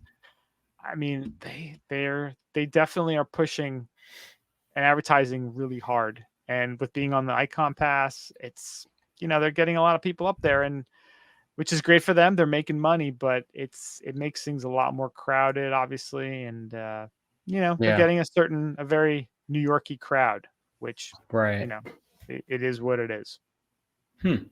Yeah. But, well, just gonna have to check it out for yourself, right? If you're listening. Yeah. I'll have to check it out again. But it was, I mean, everyone had fun. I wish we had found I wish the hotel had like a pool. That would have been nice, like a heated pool, indoor pool. That would have been good. But that's again, that was me not really doing the best researching and trying to find a not super stupid expensive place while we were there. But all in all, it was a solid trip. Sweet, man. Yeah. So that was Stratton for us. All right. And bring your own beer. Bring your own beer. Always pack a cooler. Always pack a cooler. You never know when you're going to stop and want something. Just you can always bring it home, right? Never be afraid to be who you are. That's right. Never be afraid to be who you are. And I I regretted not being myself. Mm. If you know what I mean. That's right. You shake that off. Yeah. So there we are. So shout out to our buddy Andrew. Hopefully next time we'll see him up there, and if not, we'll see him at Snowbound and see him in New York. So very cool. Yeah. That's all I got. So that's the podcast for the week. Thanks so much for listening. We do appreciate it. Check us out, skibumpodcast.com, on the socials, Instagram, X, Facebook, Untapped, YouTube, at Skibum Podcast. Send us an email, skibumpodcast@gmail.com. You want stickers? If you want to get some swag, skibumpodcast.com/shop. If you want to be part of this, you want to support the podcast, patreon.com/skibumpodcast. We got a couple different tiers on there. Check that out. 10,000, you want some sweet gear to be working at in 10,000.cc. Use the code BSchneider15 for 15% off. Thank you so much for listening. We do appreciate it, and we'll talk to you guys next week. Stay high, stay falutin'. See ya.